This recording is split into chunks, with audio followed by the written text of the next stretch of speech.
which you are in the zone Ah, with Cranky and the Swagman. also known as Autobot. Autobot, oh well, Autobot Dad. And one day the music's gonna start.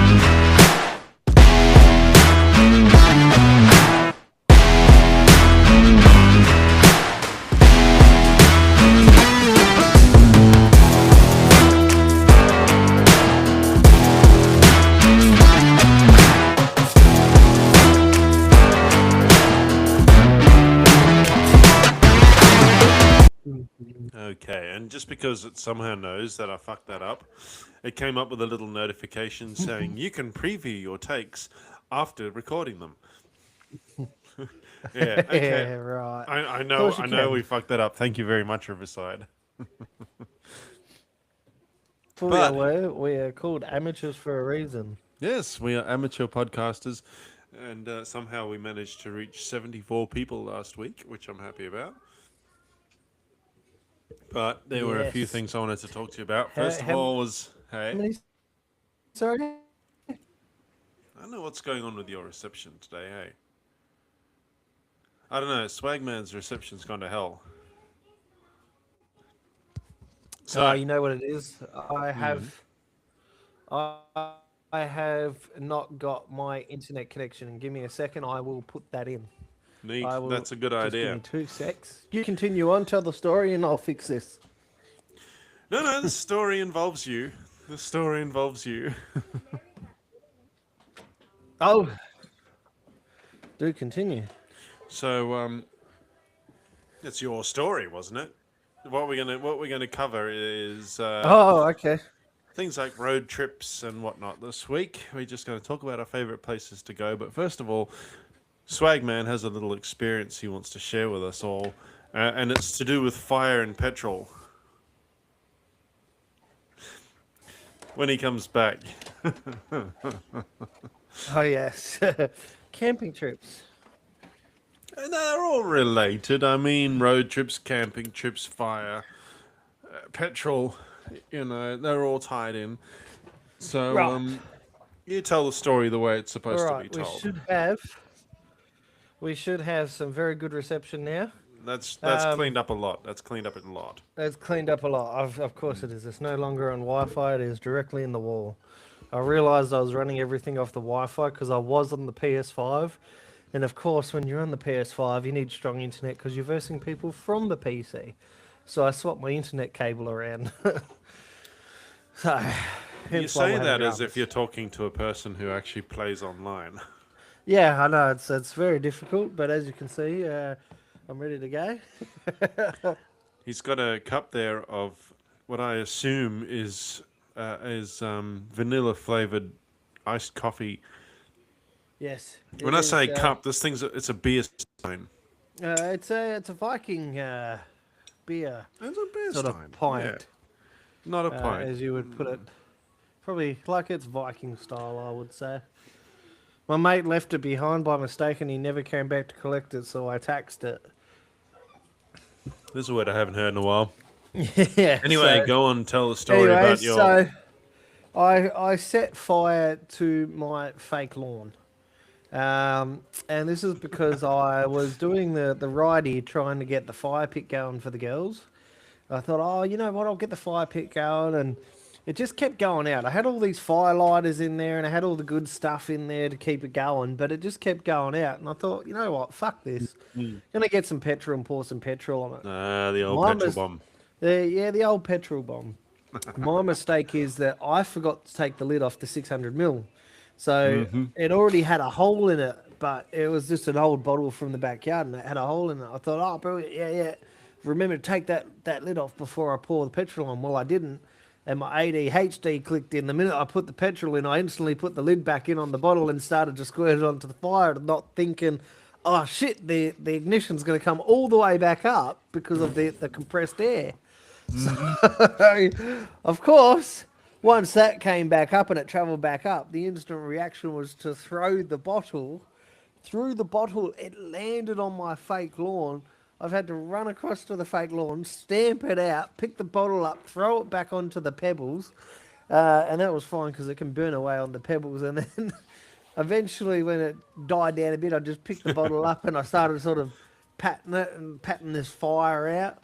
People are probably sitting there thinking, "What's this guy doing, patting fire out with his hand?" Well, you can actually do it if you're quick enough. You can do it without actually burning yourself. If you're not, now if you're not trained in the sense of what fire can do and how you can put it out in an effective manner without causing injury to yourself, I do not recommend. Because But I understand how fire works and all that sort of jazz. So I knew if I stamp out the fire with my feet, I'm not going to burn my feet because I'm stamping it out. Which I left a nice, good foot mark of my foot now in the grass because I didn't think, hey, maybe I should get the hose set up and ready in case of a fire. when Now, it in comes case of the to bottle, the bottle, it was a different story. I had to throw the bottle inside the fire pit, which it just burnt away. yeah, of course. Now, I said I had some advice for you. When it Yes. comes to lighting Don't a fire start with fires. petrol, right? What I used to do, I'd get an opened beer can or a Coke can or something like that, okay, and you pour maybe a milliliter or so of petrol into the can, okay. Give it a good slosh around in there, and then what you do, you prop the can up, laying on its side, but with the open tab part at the top. All right, you get what I'm saying? Yeah, going with you, yeah. Okay. Yep. So you've given the can a good slosh around, so there's petrol all over the inside of the can. Lay it on its side with the tab with the open part at the top. Okay. Then you build the fire up around it. Get one of those long matchsticks and hold it. You strike it. You hold it just above the opening in the tin, right? And then what happens? The fumes will catch. The fumes catch as they evaporate. Okay, so it makes this little miniature flamethrower. It's not big enough to cause any serious damage, but it is big enough to ignite the wood or coals or whatever you've got stacked around it. Damn, And I that'll should go. have done that. That'll go for a good maybe half an hour because it takes a long time for the petrol to evaporate. That it does. Now, on that thought, I'm going to do that tonight, and I'll let Hey, you know give it a how go. goes. So let me know how it goes. So- Do it. You can do it with a glass bottle too if you want to. If you want something you can reuse. Well, do it with a glass the bottle. idea for me is I'm just sick of having to try and stoke it with twigs and all that. Now I've got these little firelighters that are made out of wool, and they're done by Sandboy or something like that, and you get about 20 in a packet for about $10 or something. But they just run out so quick. So I bought these firelighter blocks, but you have to use 3 of them at once for it to finally catch, and then you put your wood around it and it'll take off. Now, but that again, you're hoping it works, and you're having to wait for it to catch, and it's just a pain in the ass because sometimes it'll still blow out. So I'm going back to the old method of I want a quick fire and petrol. But you know what else? What I do now, right? Now that I'm a little bit more concerned about the location of my fingers, nose, toes, that kind of thing. I went to Bunnings and I got one of those fire chimneys, one of those little things, that looks like your milk mug that you're drinking Yep. out of. It's got that big handle on the side and it's got all the holes all over it. Those things work like a fucking charm. Yeah, see, when I was picking out a fire pit, I had options, and I wanted a fire pit that was deep enough, but not too big. Now, the one that I wanted originally was like this sphere-looking one, but then when I went to Bunnings, it wasn't as deep as what it made it look like on the picture. It was almost like it had no depth to it at all, really. It was just like someone had indented a little section and that was it. And I thought, fuck, man, like I'm going to have to get something to go over the top of that. Like kids are just going to, shit's going to flake out everywhere and the ash is just going to go everywhere. So as you've seen in my pictures, I ended up with a nice sort of tallish one that's still round, but it has heaps of depth to it and it's covered. So all the embers and all that sort of shit don't spark out in every direction. So they had other ones that were called smokeless fire pits, which I could have also bought. However, they don't use wood. They use Yeah. some sort of like charcoal, special charcoal sort of fire burn that you put in there. Okay. And I was like, well, I don't want something that just generates heat. I want the effect of flame and all Yeah. that sort of Yeah. jazz. Yeah. So I was like, I'm not going to even entertain that one. It's not even worth it. So, So no, so this thing that I use, right? Like I said, it looks like a beer mug, but it's a lot bigger. yeah, Okay. What you do, this is for starting the fire. So you'd stack all of your fire, you'd firewood. stack your kindling in the top of it, right? Yeah. Or the bigger kindling, you'd stack in the top of it. Then whatever you're going to use to light it, it's got a space at the bottom that you put, Okay. your fire lighters or the fine kindling or whatever. You put that in the bottom. Okay. Yeah. It's got holes around the bottom too. So then you use a long match, you light the fire lighters or whatever, and then this thing creates an absolute vortex of heat, which gets the wood or coal, whatever you got inside the cup part, really going hot. It gets you going within minutes. So then you dump that into your fire pit. You get the next lot going, but instead of using the firelighters, you just sit it on top of the coals that are already in there, and it gets the next lot going even faster. Oh, what? So yeah, okay. I Yep. did something like So that. then once they're like $10 from Bunnings. Go to Bunnings Warehouse. Okay, I've got to suss that out And for grab. sure. I'll send you a photo of my one a bit Yes, later on. send But me a photo of that. I think anyone who's actually used them before knows exactly what I'm talking about. Yeah. Then once you got two of their volumes of coal going, that's enough that you can just start pouring coal on into the barbecue pit instead of using the chimney. Nice, That nice, thing, nice. Now that that, thing works like a charm. yeah. So I bought a, huh? How much is 10? Oh, sorry. The missus is getting me to do things even though I'm recording. No, you're okay, man. You're okay. But no, I think this thing's absolutely wonderful, and it's one of the reasons why I like hosting barbecues so much, so that I can show it off. Yeah, no, that thing sounds mint. Now, if I lived in the same state, I think we'd just be having barbecues nearly every night. We should. We should. We need to catch up for a barbecue at least once in our lives, right? Maybe even do what Steve Vanderheiden does every now and then and record. Just put a microphone up in the middle of the barbecue. Oh yeah, is that what he does? Just Yeah, puts one up. he's got one or two episodes like that where you can hear right in the background. You can just hear the fire crackling, and I think I've dropped out. No, I No, haven't. you're still Okay. there. I'm still there. My picture just froze for a sec.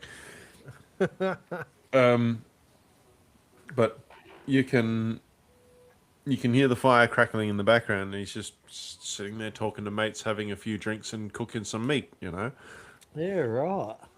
Yeah, So he makes an episode out of that. he does. Oh, that's insane. That's cool. That's all right. But it's actually because of him that I thought of our topic for today, because he's gone on a bit of a road trip. As you know, if you listen to his podcast, he lives in Wyoming, but he's from South Carolina. And he's taken the family up to South Carolina for the weekend or something. He sent me a photo today, and he's like, "Oh, this is the Crazy Horse Monument," and I was like, "That doesn't look like a horse at all." Oh, wait a minute, Crazy Horse is the dude's name. Yeah, right. Okay. Because it's just a dude carved out of rock. It's a Native American guy carved into the rock. That's insane. So yeah, Yeah. America's got some good stuff over there. Like they've got some good sightseeing. What have we got in Australia that's like even worthy of like we don't really have anything that people go, oh, I want to go to Australia and see that. Like everyone talks about the Sydney Harbour Bridge, but I suppose when you live in Sydney and you drive over it 1,000 times a a year. It I, loses its I'll, novelty, doesn't it? I will tell you what, the effect never wears off. Yeah. Especially for me as a foreigner, right? Yeah. Knowing the fact that my dad has always wanted um, to drive over the Sydney Harbour Bridge, which he will be doing in December.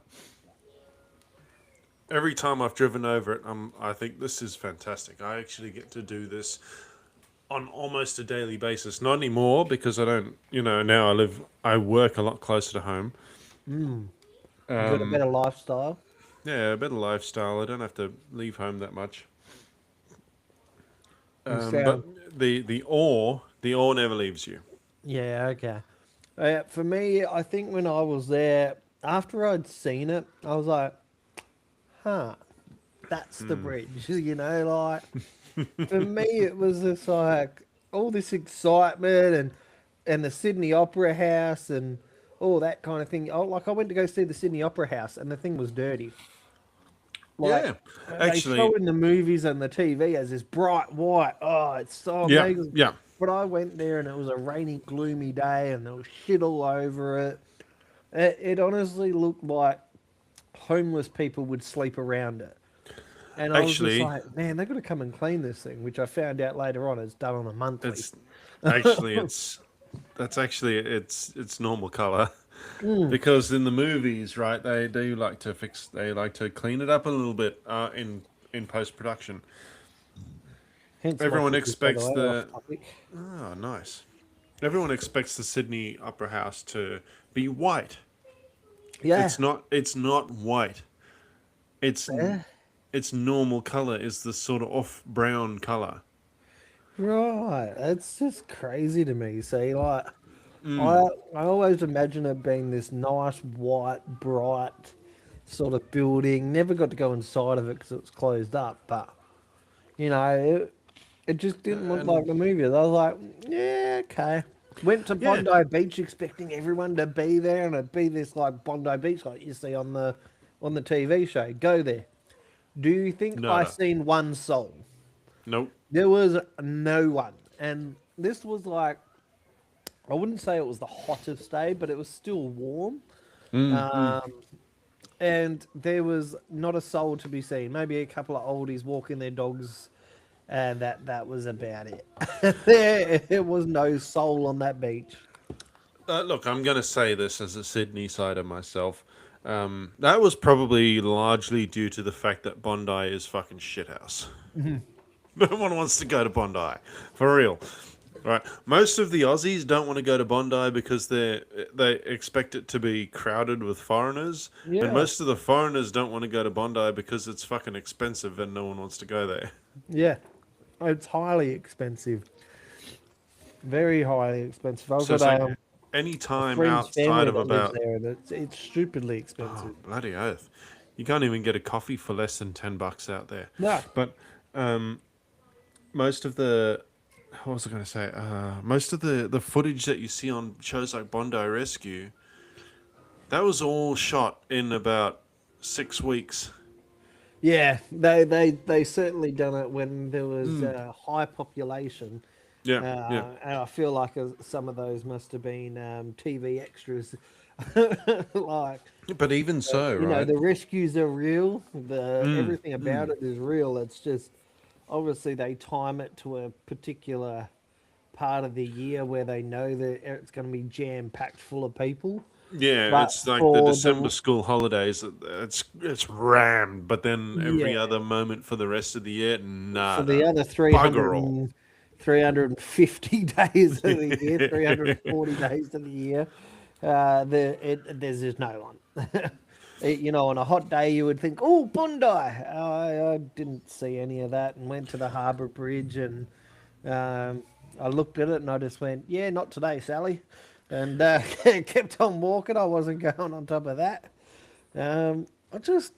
I didn't find. I even went to the theme park sort of. Well, I wouldn't say it's a theme park. What do you guys call it there? Oh, Luna Park. Luna Park. I went there and thinking, oh yeah, there'll be heaps of people in here.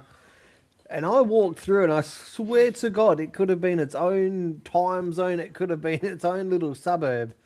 of Don't don't get me cracked-out started things. on Luna Like, Park. there was maybe 5 to 10 people walking Yeah, around. yeah. You know, So, like it died off. Like there was just nothing there, and I thought, oh, I'll go on a couple of the rides and do a few little games, but like even the people that were working there were just like, yeah, $5 if you want to go, mate. Yeah, no, we're good. Yeah, no see, worries. Luna Like even Park is Dave lost the. such a Ooh, pathetic excuse for a theme park. I hate going there. mm. And I hate seeing adverts for it because I'm like, don't fall for this shit. The biggest thing they've got there is that smiley face at the entrance, and that's about it. Yeah, Right? This is coming from somebody. I grew up in Cape Town, right? As you know. yeah, Now, in late 90s to early 2010s, Cape Town had this fucking insane theme park, right? yeah, This thing was called Ratanga Junction, and it was completely jungle themed. Like yeah. the Okay. idea was stranded on a jungle island. All the rides were themed properly, right? Things like the Cobra. The Cobra was one of the biggest roller coasters in the southern hemisphere. Yep. Then they had this ride called the Bushwhacker, which Oh, was the Bushwhacker. I've heard of that. So we had one called the Bushwhacker. It was like a yeah. ride on. Sorry, it was a Mm. ride on bull. Okay, Named so Bushwhacker. in our case it was a little like a steam engine pulling a bunch of mining carts. Yeah, right. Okay, through actual bushland, Through right? action. Wow. Okay. And then like, you would go there. You could spend a, at least a day exploring this theme park and not see the whole of it, right? Then I come to Australia. I come to Sydney. And I'm like, oh, cool. Okay, Sydney's got a theme park as well. So I go to my stepfather. Let's go see this theme park. Okay, and I get there, and I'm like, okay, so this place is obviously the little carnival that's set up in the car park of of the theme park. When are we going to go inside? Yeah. And my stepdad's like, what? This is it. This is it. Hang Yeah. on a minute, can't we fucking just walk down? We've been to the end of this place like 5 times in the last 10 minutes. What are you talking about? This is it. Yeah. Like, hang on. We've seen So this before. I can count on one hand the number of rides in this place. Yeah. So a similar story to what happened over here. Like it was overpriced, really bad, and the city of Mandurah have decided they're not going to renew the lease of King's Carnival. So they told Yep, King's yep. Carnival, pack your shit up and fuck off, basically. King's Carnival said, well, you can get fucked. We're not tearing down buildings. We're certainly not going to return it to the way it was. You know, you're not going to help us. They've been there for well over 2-3 decades. Yeah. And all of a sudden now the city of Mandurah is like, you know what? We don't want you there. We want another brewery in Mandurah.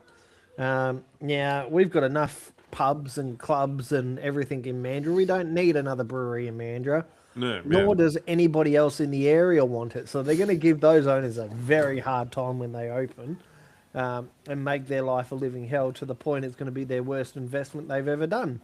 So good luck to them. But yeah, everyone wanted King's Carnival to get their lease renewed and for the city of Mandurah to invest money into it so things could be made better. But the city of Mandurah decided we don't want to invest money, and King's Carnival basically turned around and said, well, okay, then we're not going to be tearing down buildings. We're not going to be returning it to the way it was. And they just left it. Told the city of Mandurah they took all the major rides and the activities away, took the mini golf away, and told the city of Mandurah, well, you can clean up the rest because we're not paying to have all that removed when you're not even going to assist us. Why would we assist you? So that's another whole legal battle that the King's Carnival is just going to face, but they're just going to declare bankruptcy and good luck to the city of Mandurah recouping that money. That's just what they do, though, isn't it? Oh man, That's what I mean. the business has gone bust. We're just going to shut our doors and go. Yep. So I googled it, right? The city of Mandurah, WA, features approximately 10 to 12 prominent pubs, bars, and taverns. Yep. Very, very much so. That's just in one suburb. That's just the foreshore. Yeah, That is just the foreshore where they're putting this new brewery, thinking, "Oh, we need a new brewery in Mandurah. Let's try another one. Oh, Yeah, why not? yeah. Because the other 13 that we have aren't enough. Like, let's just add another one. Like, it's just ridiculous. Like, So what do you got? You got top floor nightclub. You got the Boathouse Tavern, the Bridge Garden Bar and Restaurant, Now, Murphy's Irish keep Pub. in I'd go to that. mind that the bridge that they're talking about has a bunch of restaurants along there, which most of them serve alcohol. Okay, so it's like it's a whole. So on top of the 13, you've got all of those businesses also sell alcohol. Yeah, So you dine in, can have a drink. And some of them are even set up like a bar itself. Like, it is crazy. So to say that Sounds like Mandurah's my gonna- kind of place. It sounds like a lot of people's kind of place. it could almost be Mandurah's becoming no longer Methandra, because we used to have a meth problem here. And we have a massive drug problem still in Mandurah. Now it's becoming Money becoming- Andra. Now it's becoming Money Andra, Drunk Mandurah, no longer the retirement place to be Mandurah, because you're just going to get a bunch of fuckheads in Mandurah. So Mandurah's losing its appeal very fast because the city of Mandurah have what you call dinosaurs in the authority. And when you have dinosaurs in authority, they don't like to move with the modern times. They don't understand the modern times. The city of Rockingham is the same. They do My not area is very much understand the same as well. modern times. They prefer to live in the Stone Age. They do things without taking it to the public to vote on, like this stupid FOGO system was never voted on. It was just whatever they decided because the state government were going to give them money to implement this. And now it's backfiring. And there's even been councils that have canned FOGO altogether because it doesn't work. People don't visit the breweries like it was supposed to be because people are not interested in alcohol and wines. That's more like Averley, Swan Valley type sort of business. Take your business out to those areas, not in Mandurah. You go on, give me a sec.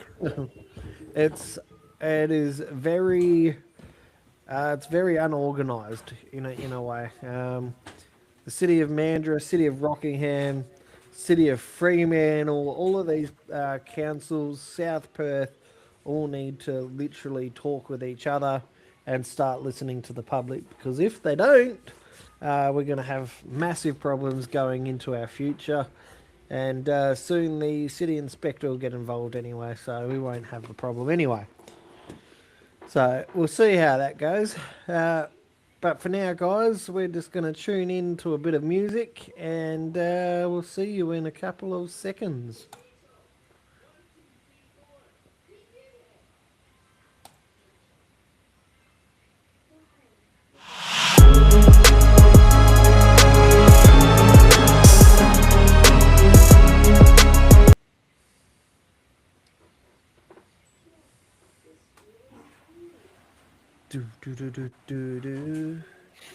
Oh, I cannot seem to get it to work. So there we go.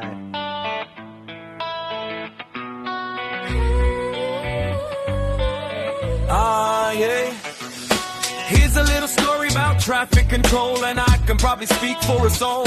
We all hate doing shuttle flow, otherwise known as stop slow. We'd rather do a lateral shift, or even better, a contra flow, a road closure, detour, speed restrict, and shadow. Anything but that bloody stop slow. All right, I'm back. Alrighty. Sorry about that. That's all right. I thought I'd just put on had to nick off to our the little, bathroom quickly. Who done this video of shuttle play? Who done this? Steve Wicks Steve Wicks. is his name. That's right. Is it one of your mates?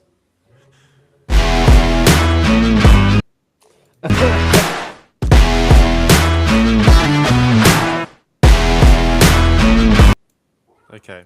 Right. That's, we get I a don't know fair bit of what's- editing in what this. the hell's going on with the music? Right. This- So, This is what happens when you have a bunch of amateurs just that push buttons. yeah, we just push buttons. Why do we push buttons? Just to see if it works. That's fair, Now, one that's of my fair. mates was going to join us. However, he just said, sorry, bro, shitty reception. Don't we all? That's fair. That's fair. You had spotty reception to begin with this afternoon as well.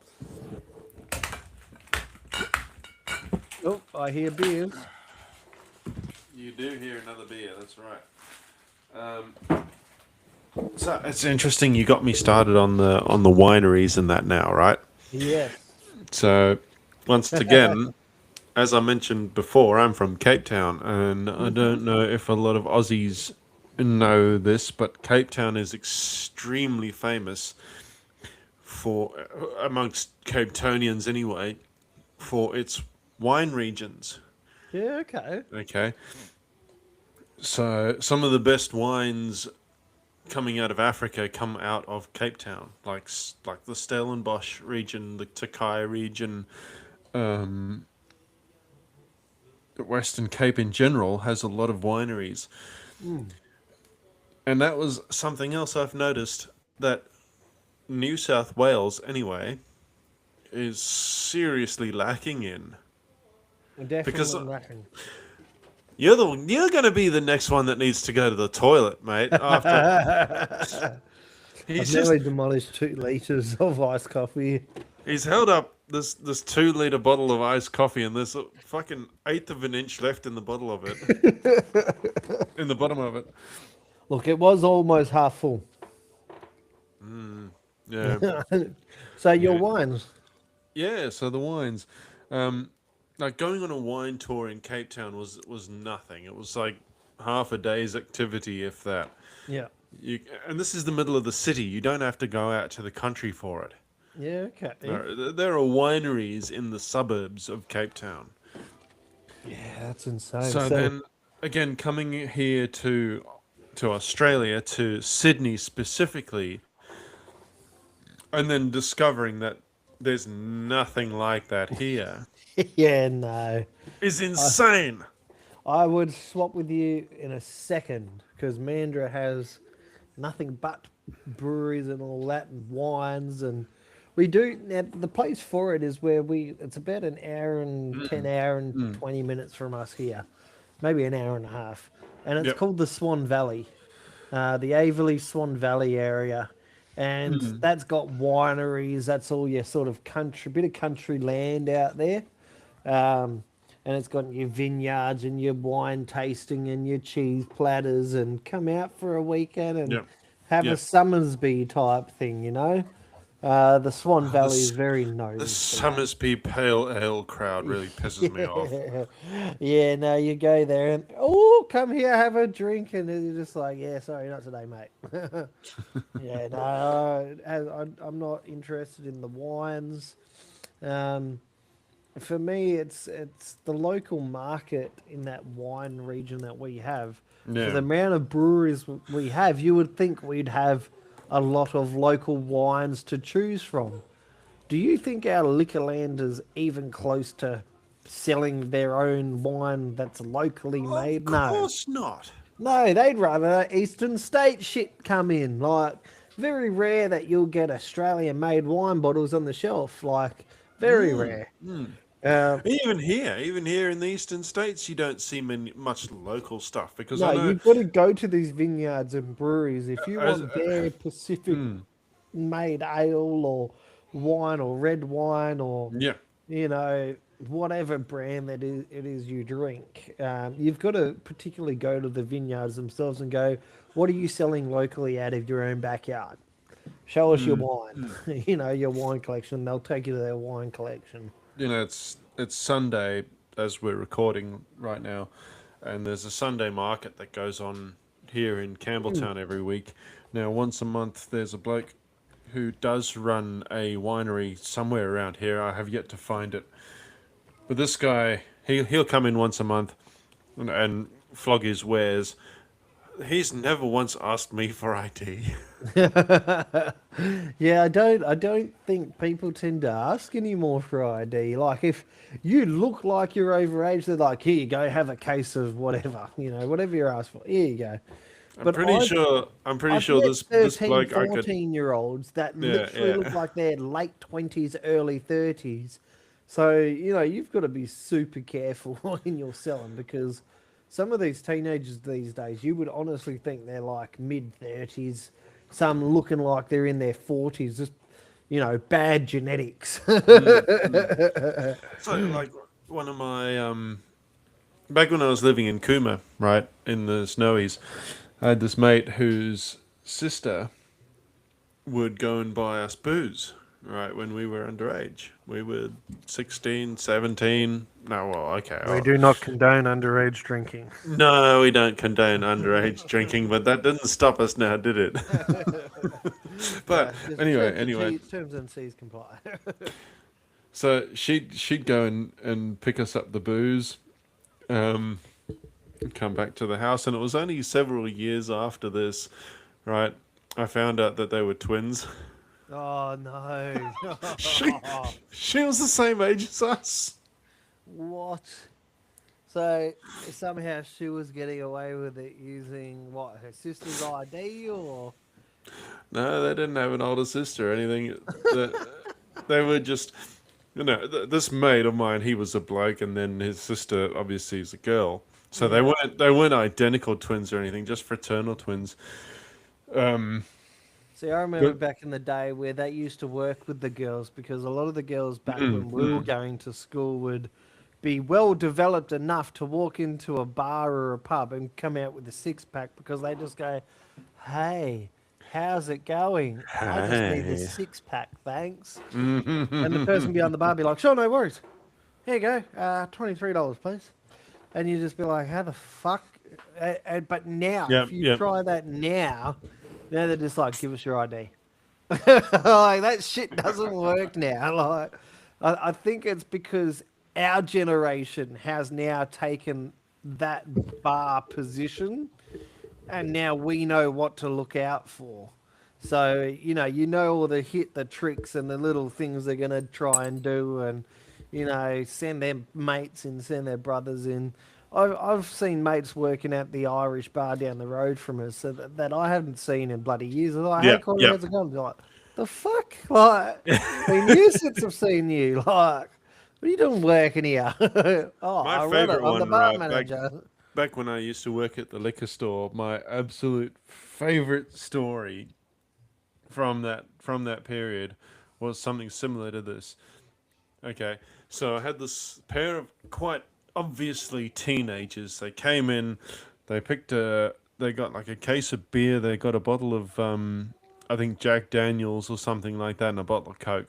Okay, and I was like, get fucked. No way am I serving you. Okay. You put your IDs on the table right now. Where are they? And they're like, Yeah. "Oh, you forgot them at home." Like, yeah, you fucking forgot them at home. Get out of here, Yeah. So I go. I put all the wares back where they belong.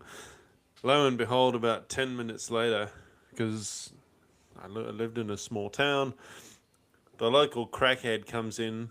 Oh, of Okay. course.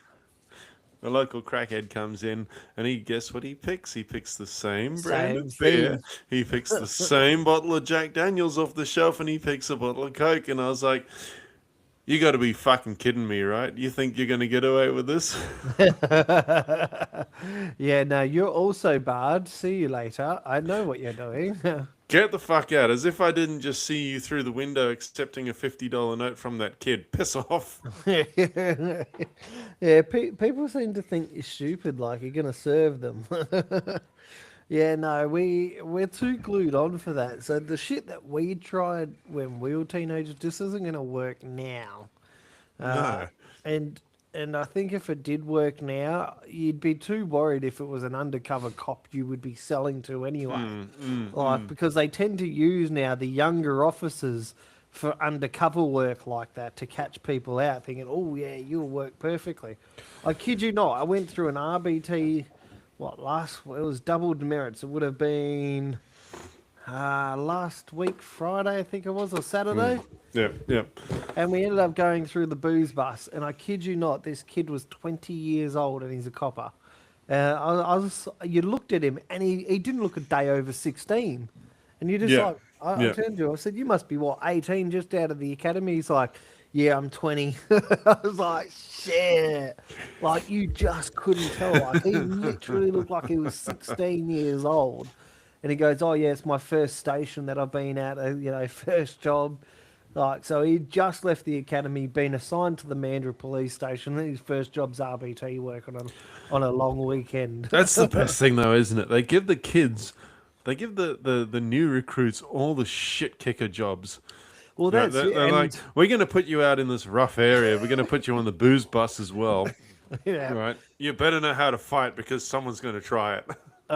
See, if that was me, I wouldn't mind doing RBT work. Well, number one, the police will never admit it, and I've asked individual officers this. I asked them at the Mandurah Crab Fest, and they admitted they actually do have a quota they've got to meet. So when you see officers out on long weekends and all that, and you understand why there's so many police out, they are told by the higher command, if your station doesn't perform, we will shut you down and you'll all be reassigned to another station. Hence why stations in our area started getting shut down because they weren't performing.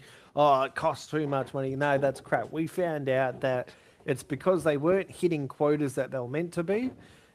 Traffic enforcement wasn't hitting it. And now every time there's a long weekend or a public holiday or whatever the case is, they'll flood the area with cops and they'll be all hitting the quota mark. And once they've hit the quotas, that's it. We're running a bit behind on RBTs. Let's just set up a random RBT first thing in the morning on school run in the middle of the bloody highway. And they will literally stop people coming onto the freeway and have an RBT set up right directly in the middle of the mainstream of area of Mandurah and be like, right, everyone pull over for an RBT. And that's just so they can get the quota of the numbers up. It's ridiculous. They never catch anyone. They never get anyone. But they need to be able to show that they've done it. They need to show they've done it. But they always send the young ones out there. Like, you'll go to an RBT lineup and there'll be like 6 of them all there and they look like they're 15, 16. Because you can guarantee that there's going to be at least one tradie or something like that at 5:30 in the morning who's going to start kicking off because he has had several beers for breakfast. And now it's time to head out to for a long week. It's time to get out to the job site, right? And they want to chuck they've had a big night before. They want to chuck these kids out there so that they can know if they're going to sink or swim. Pretty much. That's the way I'm looking at it. I reckon it's just a thing to see if you can sink, swim, can actually do the job. Let's just throw the big RBT bus out there. Now, I reckon your Eastern States RBT is way more advanced than what WA is. We've got this singular bus, and it's just says police on the side, and they call it the booze bus, the booze bus, and they'll send everyone onto that has to go through there. But I've seen on RBT, they've got this full setup. They've got highway patrol. They've got side streets fucking running, so if someone tries to use a side street, they've got a cop car there. Where they literally set up this booze bus, right? You go down the main road of Mandurah, and there's like a big sort of parking bay you can go into and have a break or whatever, have a coffee. And that's where they'll set up the RBT. But before that big area, you've got a side street. People were just turning left and using the back end of the street and going out the other way. And when I finally got through to the front of the RBT, I said, hey, have you got coppers on the side street? And they're like, nah, we don't. And I was just like, don't you think maybe you should have someone on the side street, considering that sounds like a traffic control issue. Everyone's just using the side street, avoiding your RBT and going around your RBT, which is only a 1-minute detour, if that, to get around your RBT. Therefore, you're probably missing all the drunks because they can see your RBT well in advance. You've got a big sign saying RBT, so they're just going to turn left and go, okay, well, I'll avoid the RBT and I'll use the back streets. And they're like, oh, no, we didn't think of that. Thanks, mate. I'm like, that would have been the very first thing I would have thought of. if I'm going to set up an RBT prior to a turn off street, maybe go, hey, we need to put a patrol vehicle, a chase car down the side street. Nah, no thought of that. So I'm going to say this now. If you're planning a night on the piss this weekend, there are two versions of you, right? There's the organized version of you that's listening to this show right now, and there's the Sunday version of you that's lying on the lounge wearing yesterday's clothes, wondering why your bank account is lighter than your head feels, like a like a demolition site. Do Sunday you a favor. Stock the fridge with a few on-track meals before you head out. Yeah, all day breakfast. That included. way, yeah, exactly, yes. When you wake up feeling like you've done 12 rounds with a concrete truck, you've got a proper meal sitting there ready to go. No cooking, no effort, no dangerous decisions involving a family-sized pizza and a liter of chocolate milk, or in Swagman's case, 2 liters of iced coffee. On-track meals are packed with protein. They taste bloody good. They're a massive friend of the show, and they've been backing us for ages. So we'd love it if you guys back them too. Jump online, get yourself a few meals, use the code INTHEZONE10 for a 10% discount on your order. And that's ontrackmeals.com.au. And if you're too lazy to punch in the code at the end, right, just type in ontrackmeals.com.au/InTheZone to get 10% off everything you buy from them. And yes, they do have a bloody good breakfast. It's scrambled eggs and sausages, isn't it? Yes, scrambled eggs, sausages, or you can get the Aussie pork snags. That's the one, yeah. Pork Yep, snags. we got that 250-gram bag. With mashed got- potato and peas, the pork snag. Yes, you've also That's got brilliant. pumpkin Oh. and potato mash. You've also got mild chili con carne. Which, let me and- tell you, is not as mild as they say it is. No, it I'm a is guy. not. I am a guy who can handle some heat, right? I'm South African, and even that thing to my taste buds has some flavor. That's got Yeah. me going while I'm eating it. Yeah, and I tell you what, my favourite one out of all the on-track meals, which I still love to this day, is the slow-cooked Australian steak. Mm-hmm. Now, if you mix that in with the pumpkin potato mash, Yes. it is amazing. It tastes great. So those two meals together, one of them is $17.95, the other one is $9.95. Well, However, that tender lamb and pearl Yes. barley as well. You pearl mix that barley, in yep. with the mashed potato and peas. Ooh, mashed potato Yep. and gravy. Ooh, Uh, brilliant if- meal. if you're like us and you're not prepared sometimes, you can get the new item that they have on the market from On Track Meals called the Jet Boil Stash Cooking System. So you add your okay. water, you add your meal, and I'm just looking at this now. It does cost $199.90. But it's a one-off however, purchase. It is a once-off purchase, providing a high performance for making meals and hot drinks on the trail. The Stash Cooking System is the lightest in the Jet Boil range for grim counting expeditioneers. In other words, anyone that loves the outdoor adventures. This system is comprised with a flux ring, cook pot, and standalone stove, and all nest together with a separately available 100-gram jet power fuel canister for compact storage. The pot comes with a handle to make it easier to pull out when everything is hot and boiling. Yeah. So for 2.5 minutes, you get your hot cuppers all ready. This thing is jet flamed. I'm just looking at the pictures now. It is very compact. It looks like it goes up beyond 500 mils. So it is a small little device, but it is great. And we'll chuck the link up on our page, As we always do. as we always do. In the and you can description check of it out for this yourselves. episode. Well, It literally um, weighs 0.200 kilo. Yeah, so 0.200 200 grams. Yeah. 200 grams. 200 grams. That's how much. Titanium hard and anodized aluminium stainless steel. Okay, you go. so it's a pretty decent quality stove. I actually went to Anaconda yesterday, right, Yeah, and I you'll checked find out. most of it. No, you don't find any of On Track meals in Anaconda. Nope, sorry, that's What they do PCF. carry, what they do carry, is a competitor's brand, and I. Oh, hang on a minute. Hang on a minute. I'm going somewhere with this. I felt the bags, okay, and you can tell just by feeling it that the stuff inside is dry. It's one of those. It's one of those. You got to add water into the bag and then cook it in a pot kind of deals. On track meals is not like that. No. On track meals is not dehydrated. It is cooked naturally. It's already ready to eat. You could eat on track meals cold. You can microwave it and just eat it like that, or you can buy one of their flameless ration heaters.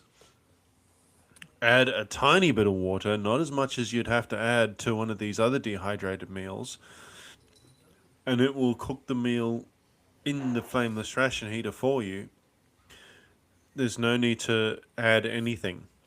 Way. And that's On Track Meals. ontrackmeals.com.au/in the zone. 10.